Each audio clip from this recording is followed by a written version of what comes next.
কি বস, আজকে তো ষষ্ঠী, মানে তৃতীয়া চতুর্থী থেকে যে পাবলিক গুলো পুজোর জন্য একদম উড়ছে, আর যারা বাকি ছিল তারাও আজ গোড়ার লাইসেন্স পেয়ে গেল, একদম ফুল দমে মস্তিতে উড়বে। কিন্তু আমরা হতভাগা এখনো অফিস যাচ্ছি, কবে আমরা উড়বো জানি না পুজোর জন্য। তো এখন তো সকাল সকাল রেডি হয়ে গেছি, কি হবে কে জানে।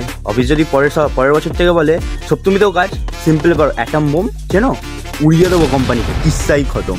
যাই হোক, সকাল সকাল রেডি হলাম, আজকে সারাদিনের জার্নি তোমরা এই মিনি ব্লগে দেখতে পাবে। তো চলো দেখা যাক কি হয়। ভাই লিটারেলি স্টেশনে যে কজন আছে না, কয়েকজনই আছে যারা আমাদের মতো অভাগা, যারা অফিস যাচ্ছে, বাকিরা তো সব ঘুরতে যাচ্ছে সাত সকালবেলা, আর আমি অফিস যাচ্ছি, মানে আমাদের কি দুর্ভাগ্য। তারপর আর কি, স্টেশনে ট্রেনও এলো, আমি ট্রেনেও উঠলাম, ট্রেন ছেড়েও দিল, আর আমি স্টেশন নেবেও গেলাম। আর সবকিছু ভুলে দিয়ে অফিস পৌঁছে আমি আবারও আমার ডেলি কাজ শুরুও করে দিলাম। রবিবার হওয়া সত্ত্বেও আমি সেই লেটেই বাড়ি ফিরলাম।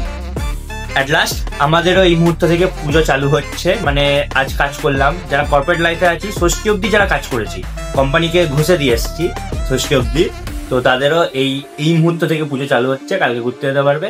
ইনফ্যাক্ট আমি তো আজকেই ঘুরতে, এক মিনিট, এবার ঠিক আছে।